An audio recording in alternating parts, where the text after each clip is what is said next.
G'day, guys, and welcome to another episode of the Mindful Men podcast. I'm your host, Simon Rennie, and today we're getting mindful about mental health, suicide, and social work.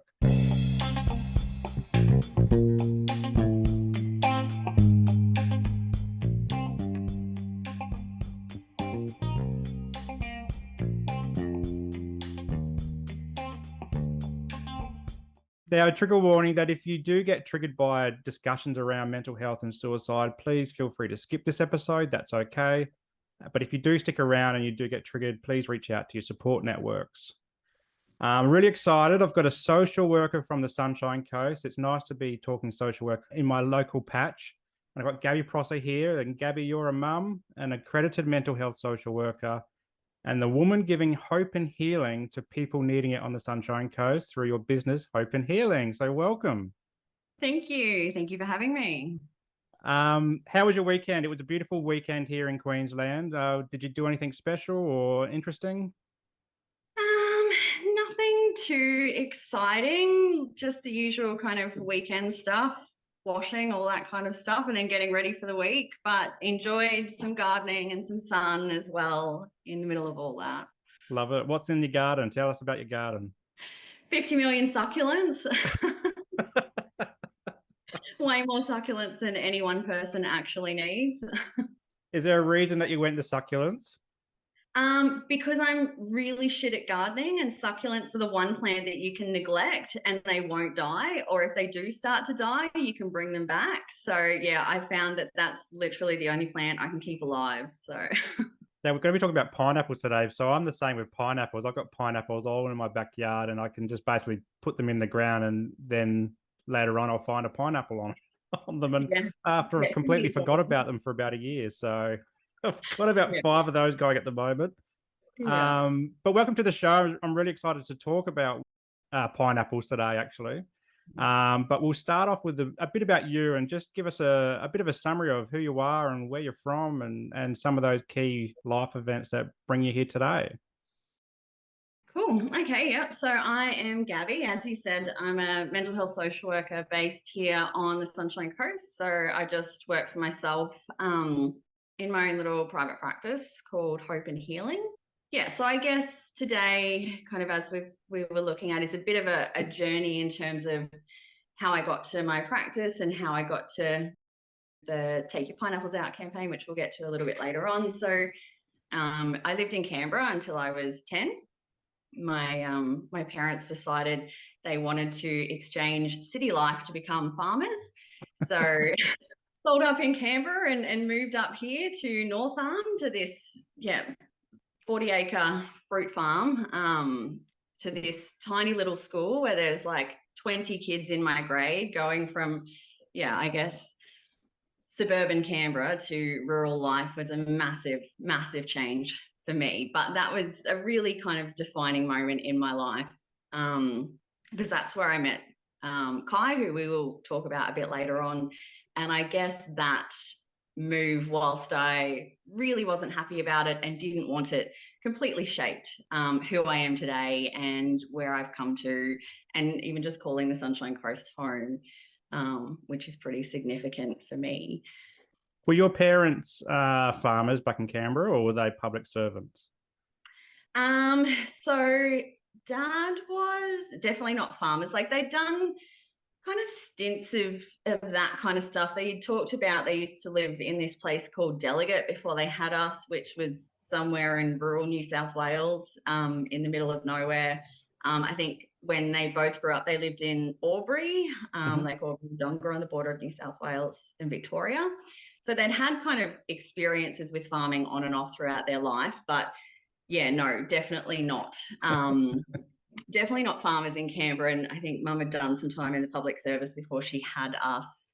And then she was doing kind of like reception admin type work, and Dad was doing lots of courier work. So yeah, we pretty much never saw him. He was doing one courier job through the day, another courier job through the night. So kind of came up here, started fresh with just an orchard that no house or anything on it. So yeah, we had to rent for a little bit while they knocked down trees and built the house. And it would have been pretty cool growing up on a farm. Like, tell us a bit about like growing up on the farm and being in space. And it's funny that you mentioned rural because the Sunshine Coast is a weird place like that. You've got the beautiful beaches, and then within half an hour, you're in the middle of nowhere. Absolutely. Yeah. Look, throughout my adolescence, I hated it because, yeah, there was no public transport. It was impossible to get anywhere. In saying that, I absolutely found ways to get wherever I needed to go. Um, but as I started to get older and once my son was born, I absolutely loved North Arm. Like it was just this beautiful, safe place. Um, so yeah, look, and you know, I learned to ride a motorbike when I was 10 years old. And for me, when I would get really overwhelmed or stressed or whatever, I would just jump on the postie bike and I would just go and do laps around the farm, or I'd, you know, ride it down to the big dam and I'd just go and sit at the dam. And, you know, learned to drive a car when I think when we were 13, we got a little bush basher for Christmas. And so, you know, all these awesome experiences that you don't get when you live in suburbia. But I definitely didn't appreciate them for what they were at that time because I just wanted to be in town, near public transport, near my friends, back in Canberra with all those people. And yeah, but no, look, it was pretty amazing. And particularly then being able to raise my son on the farm throughout his early years of life too was pretty awesome as well. So Yeah. yeah. Are you still But doing also, the farm thing, or have you moved into suburbia? so I'm in suburbia now. My parents sold up the farm. Oh, I think that was maybe around 2017. So I think they did, yeah, about 20 years on the farm. Wow. Um, yeah, so big, kind of big stint. And, you know, I often would joke in job interviews that like I felt like I wanted to put on my job, you know, my resume that I was a farmer's daughter. Because I feel like it did give me such a great work ethic and it gave me such a good understanding of what it means to be committed and to work hard, but also just so much empathy for what farmers go through Mm. and that it's at the mercy of Mother Nature or the market. You know, you might be having a really good run and then the market crashes or it gets flooded with, you know, fruit from overseas and you've just got all this fruit and it just sits there and it goes to waste. And Yeah. yeah. And was there a specific type of fruit that you grew? So they had avos, lemons, limes, passion fruit, figs, um, and they go through periods like, say, if they replanted a block while those trees were growing, they'd run like zucchinis kind of down underneath the trees as they were growing. Um, they were the main ones, yeah. Cool. Now, you mentioned about being a parent as well. So you're a mum. So I love talking about parenting. I'm a parent myself, and I love to hear other parents' thoughts about what it means to be a parent. So, yeah, what does it mean to you to be a mum? And I think that's a really kind of awesome question to reflect on, like what it actually means to be a parent. You know, I think we can talk a lot about what it is, what it requires, but really what it means, I think, is a really cool reflective question. Um, so I think what it means to me to be a parent is trying to articulate it in words, I guess. Like it is a responsibility and a privilege at the same time to be able to shape, you know, when they're young and when they're growing up, to shape this tiny human who is going to one day become an adult. Um, and I think for me, you know, I was a very reflective teenager. I was a very reflective mum. And for me, I very much wanted to break intergenerational cycles. I wanted Hmm. to learn why I was the way I was, and I wanted to do things differently for my son. So I think what it means to me to be a mum is to be able to be reflective and to work on my own shit, to try and make my son's journey through life just even a little bit easier Hmm. than mine was, than my parents was, than their parents was, to try and break some of those intergenerational cycles that we all have within our families. Um, and yeah, I think, you know, it means to me that we do have the capacity to impart, I guess, our knowledge and our wisdom onto someone else so that when they do get to a point where they're going out into the world, they have the tools and the skills that they need to navigate just the complexity of day-to-day life. I don't know really how to articulate it. I don't know if I've articulated that well, but yeah, I guess means that you're shaping someone, and that, yeah, you kind of, I don't know, I think you need to take it seriously to a degree whilst having fun at the same time. Yeah. It's an interesting question, and I like to throw it out there because we don't often reflect that way in terms of our parenting. You're right. We think about the roles and the responsibilities and the things we need to get done on the day-to-day, not so much about what it actually means to us deep down to shape humans into different beings and so forth. And I often think about my mental health journey, and I'll talk about it a lot in the show, and hoping that my kids don't grow up the same as me, but at the same time, if they do, then it's okay because I know how to get them help and how to support them, and I want to be that guy or that dad or that support person that I never really had growing up because I bottled it all up, and people in the 80s, 90s, and noughties didn't really talk about mental health, particularly in my circles as well. Now you've got a son, is that right? Yeah. How old's your son? My son is 19 now. Oh, he's an adult. He's an adult now, and it is reflecting on a parenting journey. He's in a very different kind of stage now, and it's a very different parenting journey now. But even being able to have conversations with him now, and reflecting on what it means to me to be a parent. One of the things, when I was pregnant, I never found out what gender he was. And, one of the things I regularly thought was that if I had a son, I wanted to raise him to respect women, because throughout my adolescence, I would regularly put myself in situations that meant I didn't get a whole lot of respect throughout, through my own actions, unfortunately, at that point in time. So I didn't have the skills to know better at that time, but I wanted to, I guess, somehow impart the skills, the knowledge, the experiences in him that he would not, treat women in that way. Then he was a son. And then I'm like, how do you actually raise a son to respect women? Like, it's not like when they're 2 and 3, you can sit down and go, okay, this is what you need to do. So yeah, it was really interesting then being the single parent of a son going, okay, how do I actually do this? But now that he's 19, we literally like 2 weeks ago sat down and we had a discussion around that. And we had a discussion around the fact that he's so beautifully respectful of women and how I'm so deeply proud of him. And that really, I didn't care what he grew up to do.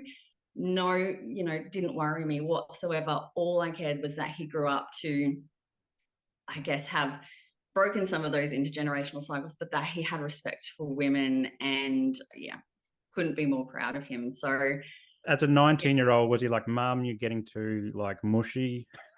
No, he's a really beautiful kiddo. And I think, like you said, in terms of that communication stuff, like he can communicate really well. And he's like, I'm so grateful that you're my mum. And like, yeah, it was just a really sweet conversation. So yeah. And you mentioned intergenerational stuff going on intergenerationally. Like, I wouldn't be a social worker if I didn't ask. If you feel comfortable sharing some of that, what are you talking about for people that aren't familiar with what that even means to start with? Do you care to share a bit about what you're talking about there? Yeah, absolutely. So I guess when I talk about intergenerational stuff, and I think you really hit on it there where you talk about like the 80s, 90s, noughties, like we didn't talk about stuff. So I guess when I talk to people about intergenerational stuff, it's never about blame. It's never about, saying that people didn't do things right. It's about acknowledging the culture at that time. And that parents did the best they could with the skills they had at that time. So in my family growing up, my cousin and I will regularly have conversations about the fact that our family, we didn't do emotions and we didn't do communication very well. So most of us Prossers, we really struggled to communicate, to express our emotions. And so that came out in a range of different ways, whether it was through suppressing it or whether it was through unhealthy behaviors and patterns. We've got, I guess, lots of addiction in our family history as well. And so we know that addiction is something that follows generations. So for me, it was very much wanting to set, and I was very much caught in that pattern at the time I fell pregnant. So for me, it was around going, okay, if I want to break that cycle with my son, I know he's got this genetic predisposition to addiction. How do I then model a different behavior? How do I then do things differently to break that cycle? So I guess sidebarring that, so much of what we know, we learn through observation in our early years. So we learn through observing our parents, our grandparents, our, significant family members, and the way they do things, the way they interact with each other, the way they communicate.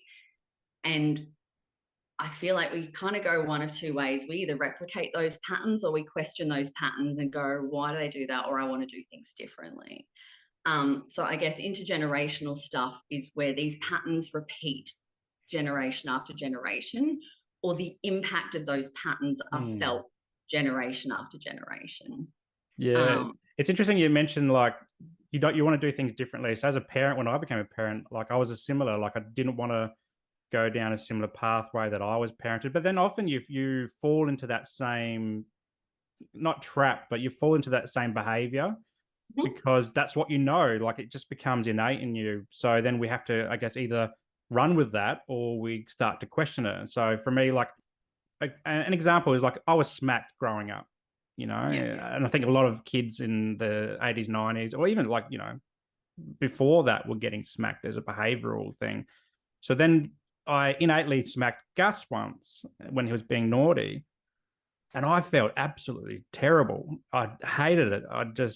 And it wasn't a hard smack. It was just a light tap on his hand because I thought that was the most appropriate space to smack him.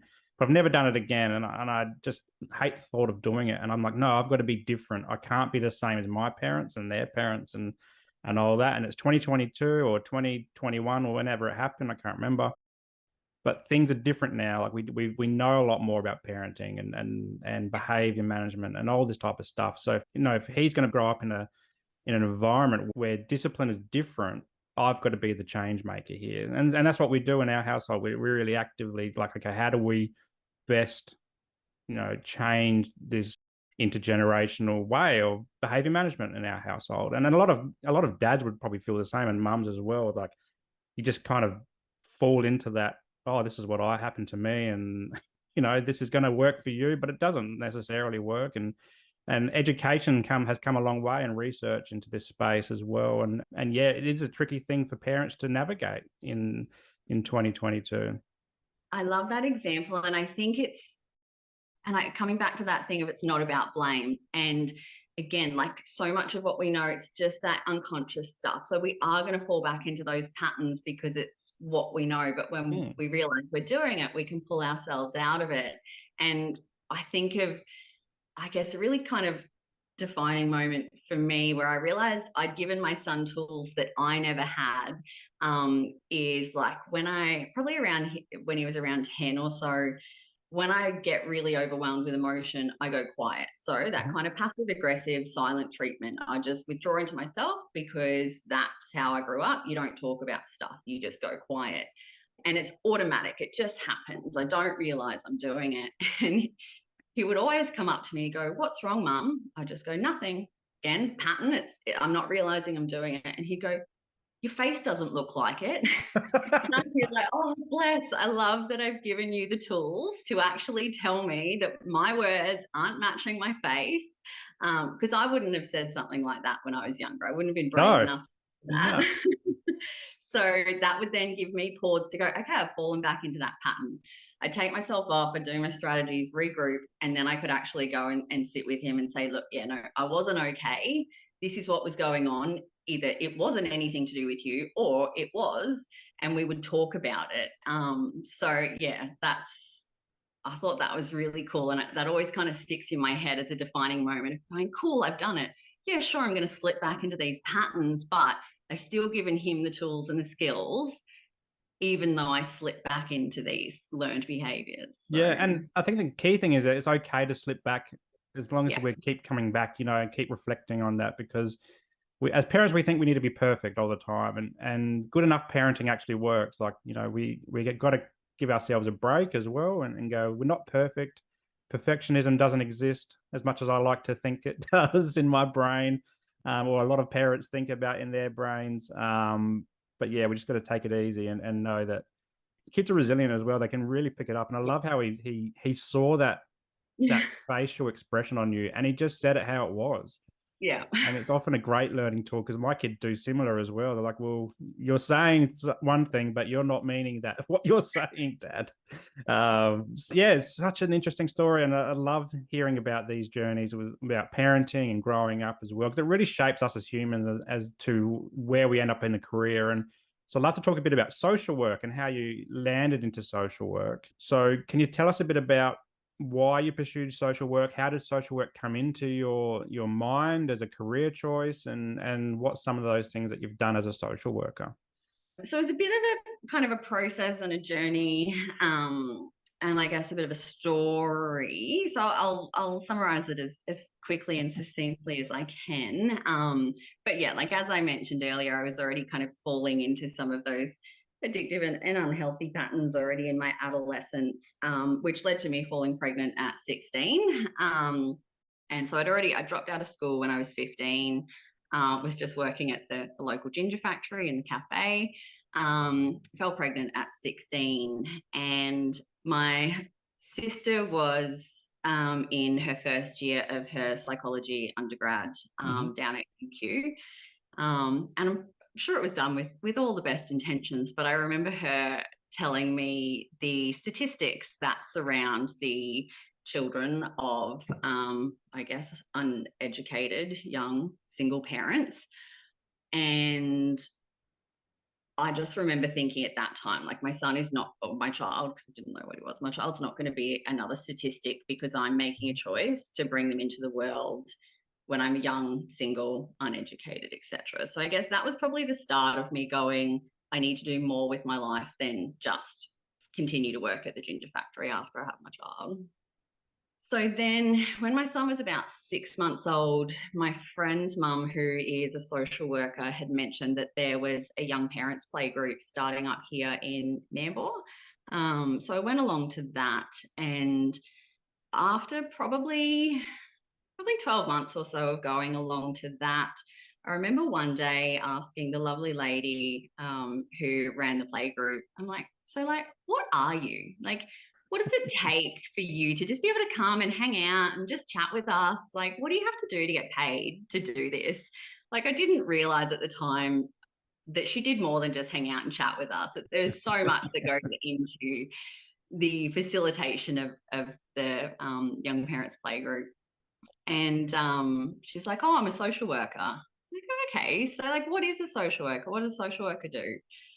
So she kind of told me a bit about it. So then I started to get a bit curious, and like each group I'd kind of come back, and if like, one of the pregnant mums was outside smoking, I'd kind of go up to her and I'd go, so like, as a social worker, if you see like a pregnant mum smoking, what would you do? And she'd be like, well, hypothetically, if I was working with a mum who was smoking, I'd talk to them about why, I'd find out what's going on for them.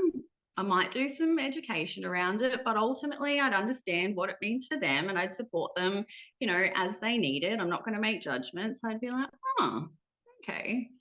And then like I'd go away and I'd kind of come back a couple of weeks later. And if I saw a parent who wasn't parenting the way I thought a parent should, I'd go up and be like, so what would a social worker do with like a parent like that? I was a little bit judgmental back then. And she'd be like, well, hypothetically, she introduced me to the term hypothetically, loved it. As a social worker, if a social worker was working with a parent who was struggling, they might do some home visits, or they might do some surplus security work, or, they might link them in with an early intervention specialist, or even just coming along to a play group like this can be really helpful. I'd be like, oh, okay. So through going to that group, through just curiously asking her these questions and her being really nice and giving me these hypothetical responses, it opened me up to this idea of social work. And then I decided that think at that time I was going to enroll in just the Diploma of Community Service at TAFE, but the Young Parents Program, they got a funding grant to run a 6-month TAFE course called Skills for the Future. So it was teaching us all different life skills and things like, improving self-talk and building support networks. And as part of that, so one day we'd do these life skills, and the second day, we were making a video about the reality of what it means to be a young parent.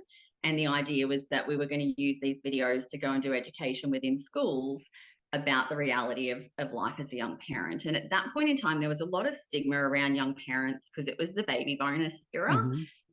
For some reason, this belief that young parents were having babies just for the money. I don't know where it came from. Absolutely, they weren't. But yeah, so we were kind of working on that. So I decided to do that instead, and got to meet 2 other amazing guys who work in the community services sector here on the coast as well.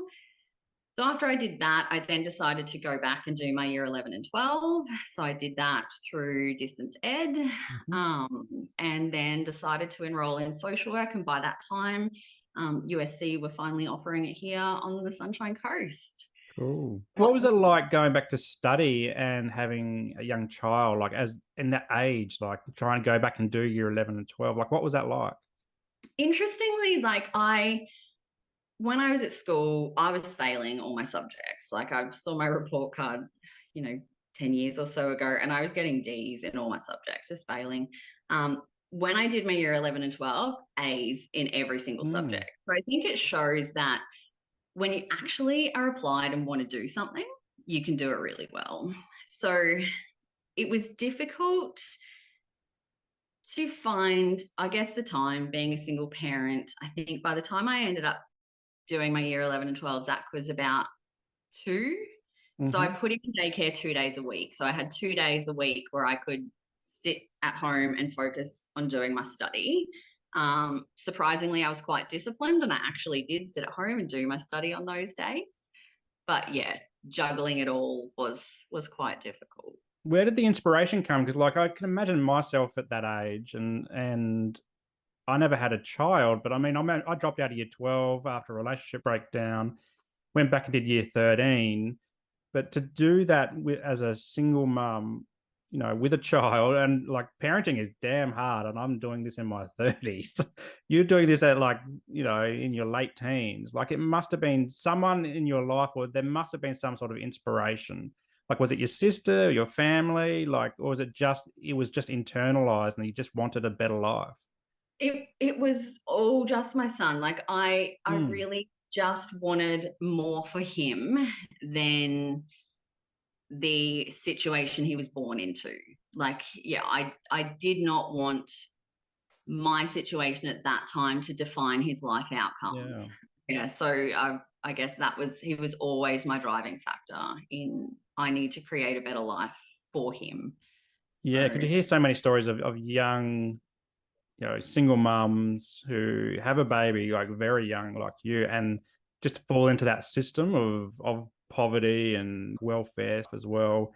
But yeah, for you to pull yourself out, it's just, it's amazing story. It's so inspiring. And I think inspiring for other young mums out there that you can have a baby and get a career and do it single, and live an amazing life. So you got into social work.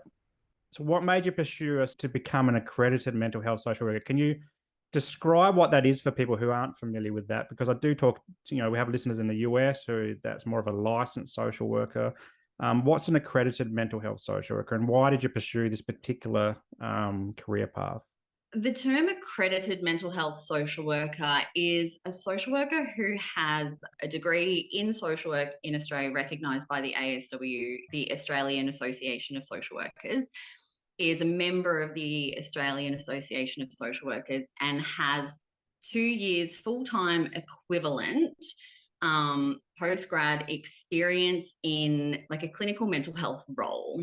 Whilst doing that experience, you have also met specific continuing professional development requirements, which include a certain amount of supervision, a certain amount of training in therapies, a certain amount of training in mental health.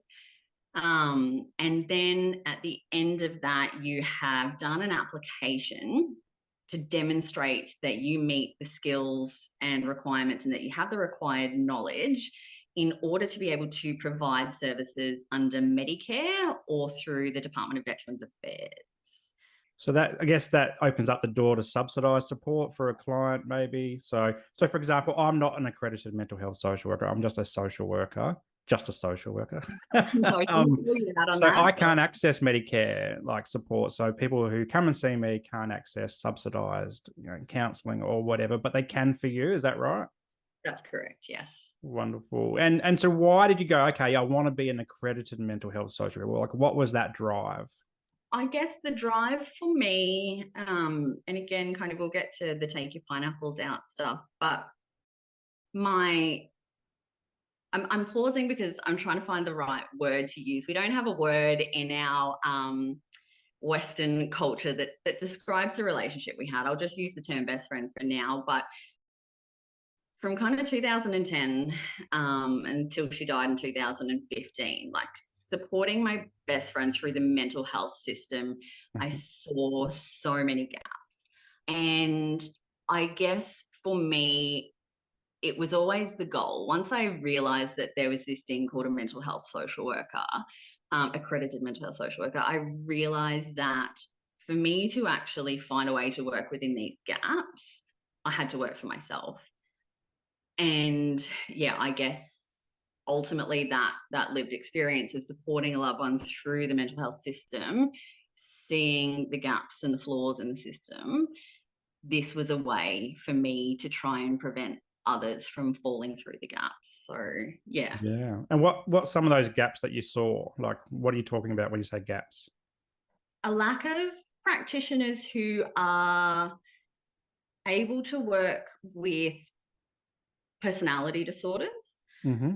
And I, it's unfortunate that throughout my years of working in the mental health space, I hear a lot of negativity. If you hear the diagnosis borderline personality disorder, there is immediately a lot of stigma, unfortunately, around that diagnosis. So I guess I found a lack of practitioners who were willing or able or had the skills to work with people with personality disorders, a lack of practitioners or services at that time who were able to work with people who struggled with suicide, with suicidal thoughts, who repeatedly presented to hospital after suicide attempts.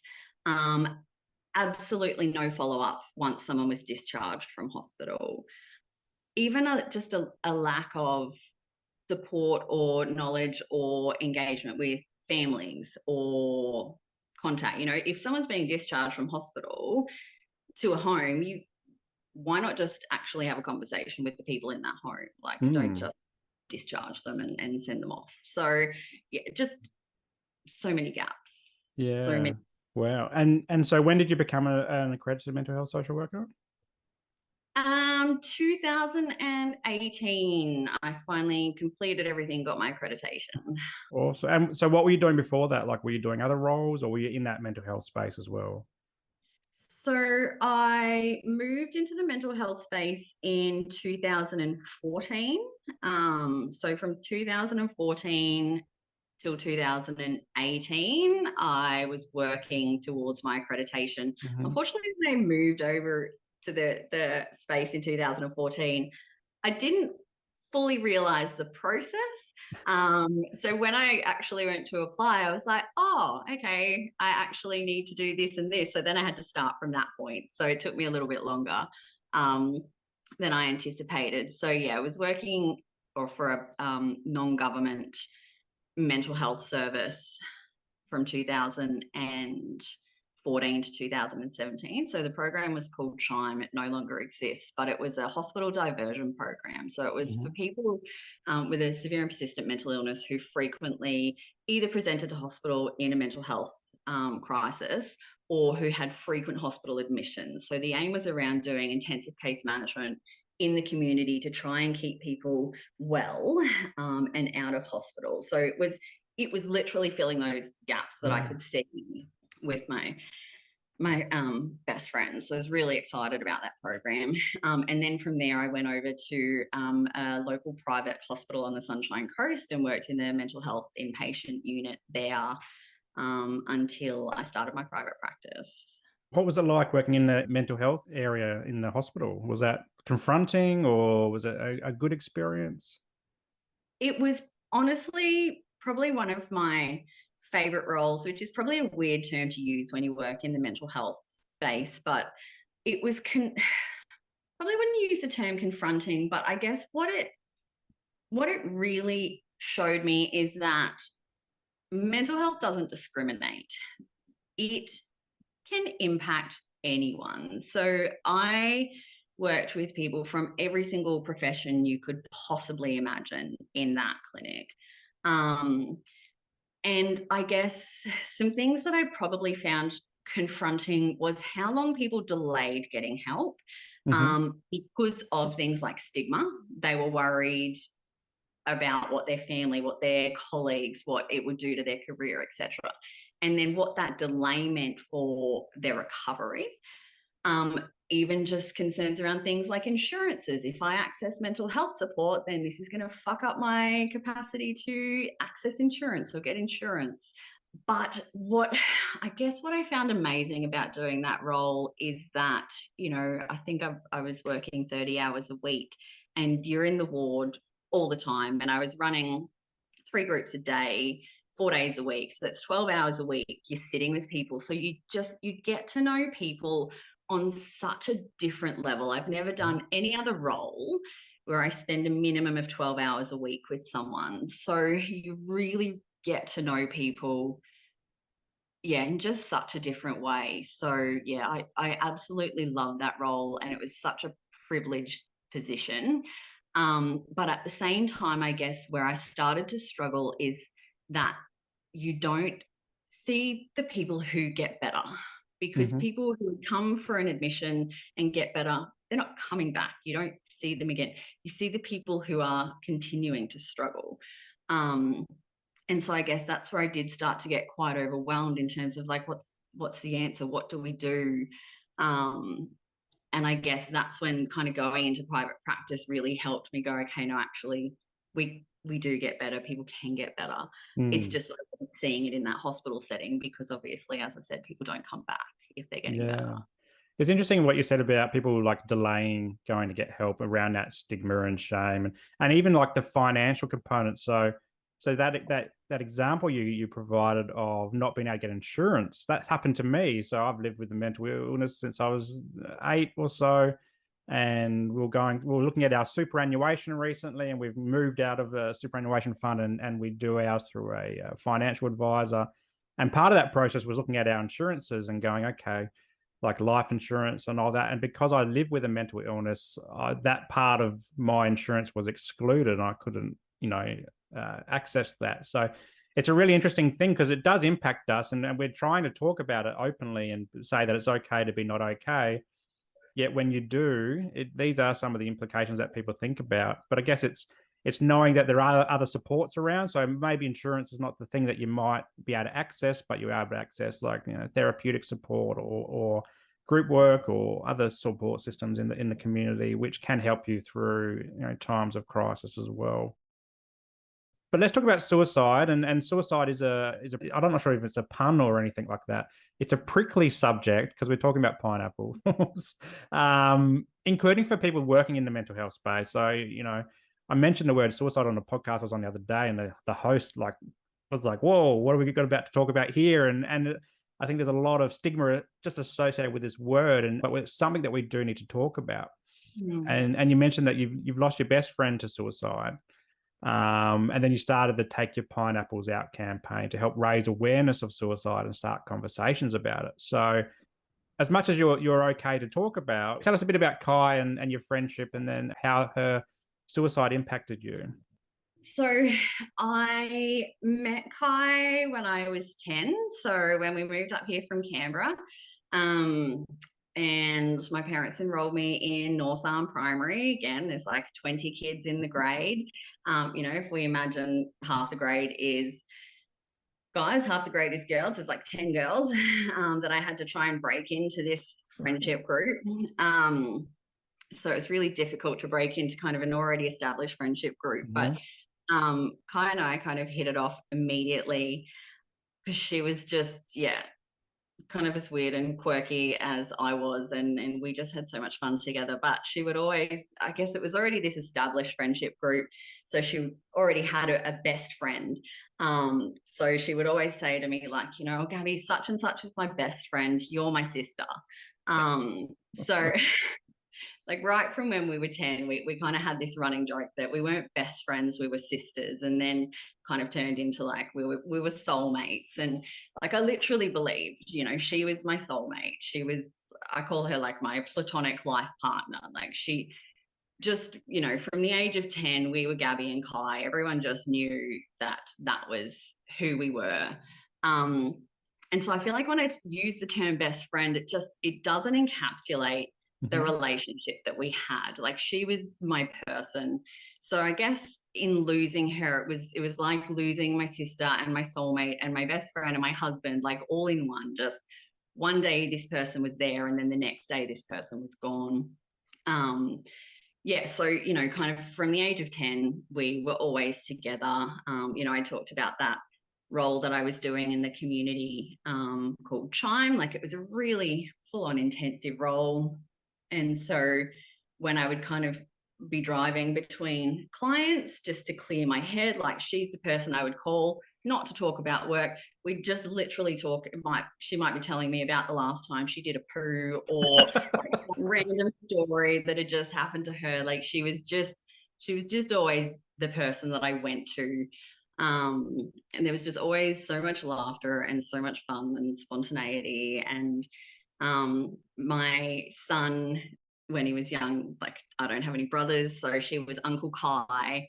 And then I remember like when probably he was like 9 or 10, and he used to play Minecraft with his mates, and they'd all be on like a conference call on speakerphone. And then they'd be talking about, you know, we're going to go to dinner, or we're going to go here. And then his mates would all be like, oh, is Kai coming? And Zach would be like, oh, yeah. And they'd all be so excited. Like they all just loved Kai. So yeah, like at the time she died, he would refer to her as like his best friend as well. So she was just, very much a part of our family. So like her death just completely shattered my world, not just my world, but also my identity and who I was. Because I'd been, you know, part of Gabby and Kai since I was 10 years old. And then all of a sudden, I'm just Gabby, and Kai's not here anymore. And like, what does that mean? Like, you know, we always had this joke around like she was my right leg and I'd have to hop through life without her. And then all of a sudden I'm having to hop through life. Like, how do I actually do that? So losing her just completely broke me and led me to having to find a way to try and rebuild myself whilst working in a role where I was literally working with people every single day who were suicidal, who didn't want to live anymore. So also from a career perspective, it could have broken my career as well. Yeah. And like when did this happen? Like was it a recent thing or a while back now, or? So it was 3rd of November 2015. So it's coming up to nearly 7 years now. Yeah. Wow. And how old was your son when this happened? He was 12 when she 12. died. Yeah. Yeah. And so like, you know, you've both lost your best friend or your sister or your uncle for your son's sake. Like what was the grieving process like? What did you go through together and individually to try and process what had happened? Like was it like out of the blue, or did you kind of see it coming? Like can you describe that for us? Yeah. So at that point in time, for me, it was out of the blue. So she started talking about suicide in 2010, and her first suicide attempt was in 2011. So from 2011 until probably 2014, maybe, I lost track of the amount of hospital admissions. I lost track of the amount of months she spent in hospital. So I think, you know, beginning of 2011, she had a 3-month hospital stay, which is pretty significant. I learned once I started working in Chime, it's rare that people have that long a hospital stay. And yeah, just it kind of became the norm. And I involved my son throughout that process. And I guess for me, in wanting to talk to him about stuff, like I would talk to him about Kai's mental health. We would go and visit her at hospital together. Like I didn't hide it, but at the same time didn't talk about the fact as to why she was there. It was just, yeah, Kai was struggling. Kai wasn't doing very well. We'll go visit her in hospital for her mental health. But I didn't talk about the fact that she had attempted suicide, and that's why she was there. Yeah. So throughout that period, that kind of 4-year period, I literally expected any point in time that I would get a call and that would be it. Like I would go to sleep at night and I would kind of write her eulogy in my head. There were times where she was missing and we had no idea where she was. So I would just be sitting there kind of just anticipating that phone call was going to come. But at the beginning of 2015, she ended up out in Cherbourg. And from there, she got her own house in this cute little town called Tingura out near Kilcoy. So throughout the whole kind of period, 2011, 2014, she didn't ever have a base. Like she'd be discharged from hospital back to our house and she'd kind of live with us. About 3 weeks or so was kind of her max before she'd slip and she'd disappear for a while, hospital, back to our house. So she lived with us on and off throughout that period. And then, yeah, so through 2015, she had her own home. She was doing volunteer work. She had every support service under the sun. So I finally just breathed this sigh of relief, like, oh, we've come through it. Like she's actually doing really well. So for me, yeah, it was completely unexpected. I think I'd let my guard down and I was like, when her mum rang me, I was at work and her mum said to me, she's like, oh, it's what we've always feared. And I just remember my thought being, but I stopped fearing this. Like I wasn't fearing this anymore. And I just remember saying, fuck. And then in my head, I'm like, oh no, I just said fuck to Kai's mum. And then in my head, I'm like, why aren't I crying? Why aren't I screaming? Like I should be crying, I should be screaming like right now. And I think for me, that was the first kind of realization that grief doesn't happen like it does in the movies. Like in the movies, you see someone get news of a loved one who's died and they scream and they wail and they cry. And I think for me, that moment was the first realization that this is going to be different to anything I've ever known. I guess I've learned a lot about grief since then. And obviously that first part of grief is shock. So your brain goes into shock to try and make sense of actually what's happened and what's going on. And I find that first couple of hours so fascinating. So I was at work, obviously, when I got this call and it was the end of the day. I only had one colleague left at the office. And she was kind of sitting behind me when I got the call. And when I had this thought of, I'm not crying, why aren't I crying? I took myself off into another room and was talking to her mum. And then I did start crying. And then finished the call, got off the phone, walked out. And my colleague was just kind of standing there with this just terrified look on her face. And she's just said to me, and I really appreciated her honesty in that moment. She just said, I have no idea what to say right now. And I think that's something that I just always want to get across to people. You don't have to have the words. She just said, I have no idea what to say right now. I didn't want to leave you alone. Yeah. And I just really appreciated that. So I just thanked her for staying. I'm like, yeah, look, it's all good. I'm going to have to kind of wrap things up here and leave. And I found it quite fascinating that just got the worst news of my life, but then I was able to sit down at my computer, cancel my appointments for the rest of the week, put the out of office on my phone and my email. My team leader was on leave, but I emailed her boss and let her know that I was going to be off and I didn't know when I'd be back. And then as I got up to go and start to lock up the office, I realized that I was about to have to drive home and tell Zach. And that's when it just completely hit me and I just kind of broke down. then got my shit together so I could kind of leave. So, yeah, like I guess kind of coming back to your question in terms of what was grief like. How do I articulate? Like, I don't think you can have any understanding or comprehension of what grief is like until you've lost a significant person in your life. It was, yeah, like honestly the worst experience I've ever had. And I had no idea that it was such a physical experience too. Like grief isn't an emotion. Like it's literally a process the human body goes through. And I remember that night, like after Zach had gone to bed, and I was just sitting there on the edge of the lounge, and it hit me that she was gone. And I just literally felt like my heart break. Like the physical pain in my chest was phenomenal. And just, yeah, it's a full body experience. It's a full mind experience, full emotion experience. Grieving is fucking exhausting. It's intense and it impacts on every single function.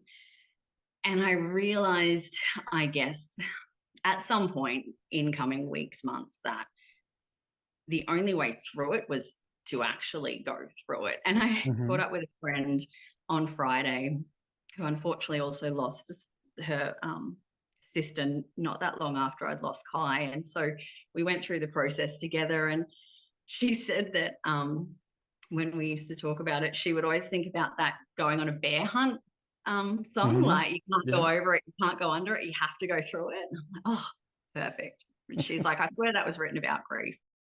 Wow. And like I haven't, personally gone through that kind of experience. The only people that I've known of people who have died by suicide. One was when I was in primary school, so it was one of my friend's sisters. Another one was an ex-work colleague. But aside from that, for me, like, and my sister passed away, but not from suicide. But that was before I was even born, so it kind of lingers in my heart. But it's not something I've ever experienced personally. But then aside from that, it's just grandparents. So I haven't really been around, very close family member or loved one passing away. So I can't imagine what you'd be going through. Was it a long process to go through, and what's some of the things that helped you, pick yourself up and move through that? It was so fucking long, like it so long.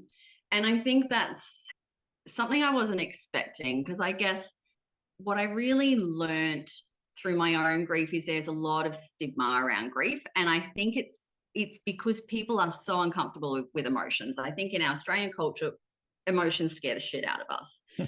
And grief is such a complex emotion and it's so intense that grief scares the shit out of people.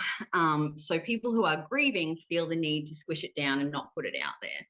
And I started to feel that. So I knew that in order to continue to do my work, I needed to process my grief.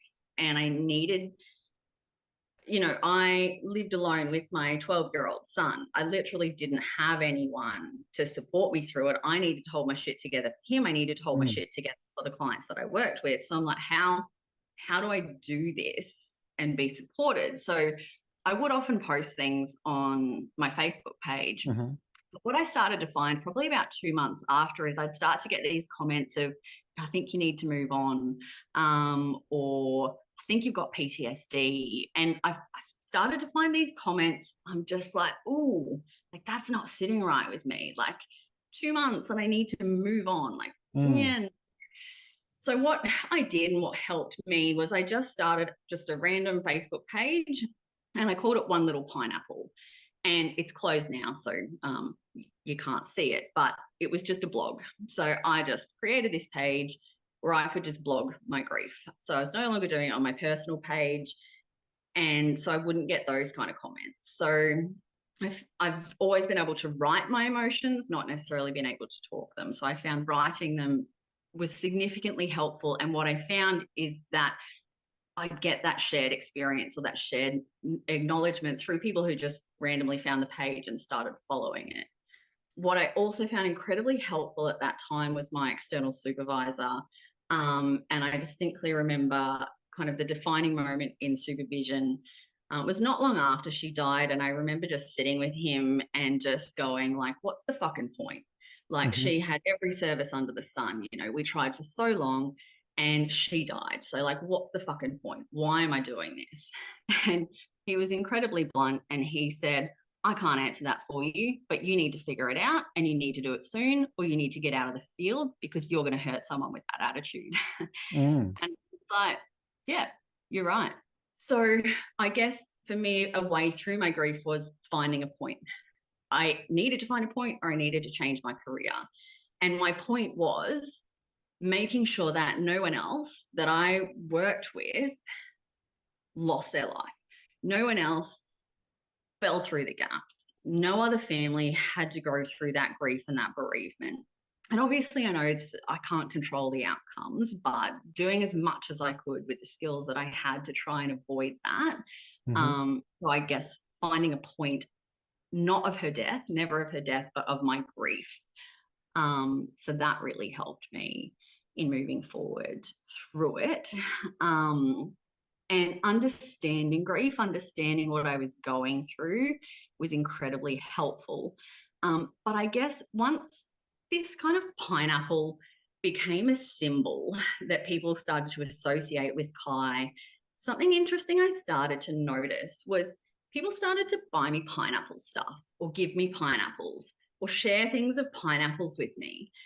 And what I realized was people didn't know how to support me in my grief. People didn't know how to talk about it. But this was this symbol where they could say, hey, I'm thinking of you and I'm thinking of Kai. And here's something to show you that I'm thinking of you and Kai. So this really just inconspicuous innate object suddenly became an avenue for people to start to open up and connect and say, here, you know, I don't know how to say it, but I'm thinking of you. So I imagine you've got this room full of pineapple stuff. I'm thinking like the crazy pineapple lady. It's bizarre. So let's talk about Take Your Pineapples Out. So it's a campaign you started to help raise awareness of suicide and start conversations about it. So first of all, why pineapples? I mean, we're on the Sunshine Coast. When I first heard about this campaign, I'm like thinking about the big pineapple, and I thought that was just a connection for place, not so much of what it particularly means for your relationship with Kai. So can you tell us first about why the pineapple, and then, a bit about the campaign and what you hope to achieve with it? So the pineapple kind of came when we were trying to think of something that we could put in the ocean at her memorial. And so I was trying to come up with something that I could put in the ocean. Like flowers were just too kind of normal for Kai. So she used to always love like grapes and dates, but I was like, no, that just doesn't feel right. So I asked my son, I'm like, what's something we can put in the ocean at Kai's memorial? And immediately he's like, a pineapple. So yes, perfect. So we went and found the perfect pineapple that we could put in the ocean at her memorial. And so just from that, like the pineapple then just started to become this symbol of Kai. And so that's why I named my blog One Little Pineapple.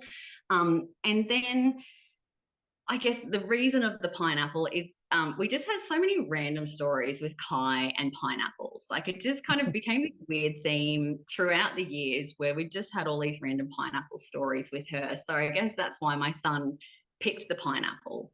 And then I guess where Take Your Pineapples came from is through my blog on the first anniversary of her death, I just suggested that if people wanted to, on the 3rd of November, they could do something with a pineapple just in honor of Kai, that they could, you know, take a pineapple somewhere, or they could introduce a pineapple to a family member that she hasn't got to meet yet, or they could take their pineapples out in honor of Kai. And I was just blown away by how many people embraced the idea and got involved with it. So I didn't intentionally sit down and start this campaign. Like it was literally just a way of honoring her on the first anniversary of her death. And then the next day I woke up to a message from a guy I went to school with, Dion, and he's like, love this idea. Hope you don't mind, but I've registered a domain name and I want to start a website and I think we could take this further. I think this is an awesome idea. And I was like, oh, wow, yeah, okay, cool. And so it's just kind of it just kind of grew from there. And even like the prickly subject, like even that. So my friend's mum, when she was talking to her about taking pineapples out, she's like, oh, that's perfect because suicide is a prickly subject. So I was like, oh. So it's something that's evolved through the people. It's not something I have ownership over and that I'm really precious of it. I love people's input, and it's just grown and shaped over the years through the passion and input from others. So yeah, and is it something you do each year, or is it something that you're looking to get going again? Like, yeah, tell us about what's next for it. So historically, it was an annual day. So up until I think last year, up until 2021, it was an annual day. So the day that people would take their pineapples out. So it's a social media campaign. So the idea is people would upload images of them taking their pineapples out with the hashtag take your pineapples out as a way of generating conversations about suicide. But I guess one that I found, in order to run a social media campaign in that way takes a lot of time and energy. And I just, throughout the COVID kind of mental health crisis, I just started to lack the time and energy. Also, with the changing way of social media, I started to see less engagement with the campaign. But what I also started to realize is it shouldn't just be one day. Like every day is a day to take your pineapples out. Every day is a day to have conversations about suicide and about mental health. And every day is a day to start to raise awareness. So I wanted to step away from focusing on it being just one day. And I think I also just needed a breather. I just needed to regroup and catch up after the kind of craziness of the mental health crisis throughout COVID and decide where I wanted to go to next. So I guess where to next for me is just finding new ways to make every day a day to take your pineapples out, to make every day a day to raise awareness and have these conversations, and to just offer more opportunities to talk about these things that people struggle to talk about, and to just get the message out there and prevent more people having to lose their life and more loved ones having to go through this experience.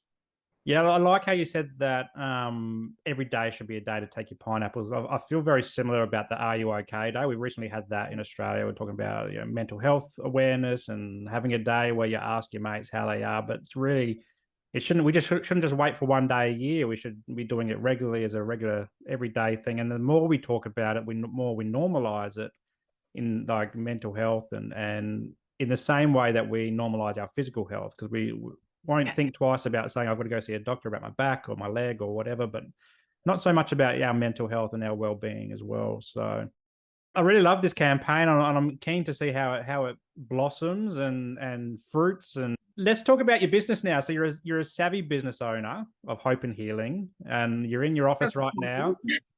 Tell us a bit about your business and what some of the services you provide. Like, do you specialize in suicide, or do you have a niche or anything like that? Or do you just open the door to anybody who needs a bit of help? So I guess the services that I provide are mostly therapy. So I don't tend to provide so much social work service. It's just really hard to do in a private practice space. So most of the work that I do is therapy. And I guess my areas of specialty are in things like personality disorders, complex trauma, people who do struggle with suicidal thoughts, PTSD, veterans. But I love working with young people as well in terms of an early intervention capacity to prevent people getting to those spaces. So I guess I have a general target group in that I'll work with anyone from kind of any age range. But ultimately, my areas of expertise fit within the kind of complex trauma, suicide risk, suicide prevention, PTSD arena. Yeah, and do you do telehealth, or do you mainly in the clinic there, or do you get out and about as well? Mostly in the clinic. I do offer telehealth, but it's not my preferred method. So face-to-face is very much my preferred method, but where there's no other options, absolutely, I will offer telehealth. It's all about trying to break down gaps. I used to do a lot of home visits, but I just found it difficult navigating the diary in terms of this person needs an office appointment here, this one here, home visit. Like, it got really full on. So with current clients where there is an identified need, I need to go and see them, we'll find a way to do that. But predominantly it's office work, telehealth, phone if needed. Yeah, cool. And so how can people access your services? Do they need a referral, or can they just walk in your door? Like, what does it look like for someone who needs some support? Probably the best way would be to shoot me an email. So like at this point in time, unfortunately, I've had to close my book, so I can't take any new referrals at this point in time. And for me, that's purely just about making sure I have enough appointments available for all the people I'm currently working with. So the best way to access is shoot me an email and see if I have capacity at this point in time. And then it all depends on the way in which they want to access services. So if they're just wanting to pay for sessions, no, you don't need a referral. You just give me a call. If they're wanting sessions through DVA or Medicare, yes, you need a GP referral. If it's through NDIS, no, you don't need a GP referral. You just contact me. So I guess that's the difficult thing is there's so many different funding bodies, and every different funding body has a different requirement. So that's where too often it's just easier. Just shoot me an email and I can help people understand what's needed. And where can people access your contact details? You've got a website? Yep. So the website is hopeandhealing.com.au. Awesome. And it's got your phone number there and your email and all that type of stuff. Wonderful. Gabby, it's been a really fantastic chat this morning. Really appreciate your time. I like to leave people with a bit of something that makes them feel good. So I'd love to hear what makes you feel good at the moment. Is it you're reading a good book or watching a good TV show, listening to some awesome music? Are you doing a self-care activity that's really cool at the moment? What can you plug so that some of our listeners can maybe tune into that as well and feel good about their days? Look, I guess what makes so many things that make me feel good ultimately, and I think one of your last podcasts you reviewed the subtle art of not giving a fuck. The subtle art of not giving a fuck guided journal, I went through that recently, and that made me feel quite good, quite motivated, gave me lots of tools and strategies for making change within my own life. So I'm going to give that one a plug. But ultimately, overall, what makes me feel good is a good work-life balance, and actually making sure I've got time to do the things that make me feel good, and that my time when I'm not outside work isn't just filled with all the chores and stuff. So, yeah. I'll get a link to that book. I haven't got through that one yet. I haven't purchased it, so that might be the next on my purchase list. So, and it's really important around work-life balance as well, and not just hustling all the time as a business owner. And closing your book to service the clients that you've got so that they have your availability and full attention. Because there's nothing worse getting into therapy, and I've experienced this myself, where you see someone for a fortnight or so and then the next one's available in 2 months. It's really frustrating because you can never get that traction. So it sounds like your system's working really well for your clients. But Gabby, thanks so much for coming on the show. I really do appreciate it. And I'm looking forward to talking more about pineapples with you over the journey. And thank you so much. Thanks for having me. Appreciate it.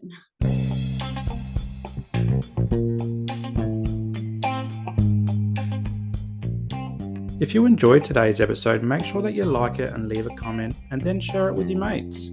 Also, subscribe to the channel and hit that notification bell so that you don't miss a moment of future episodes to come.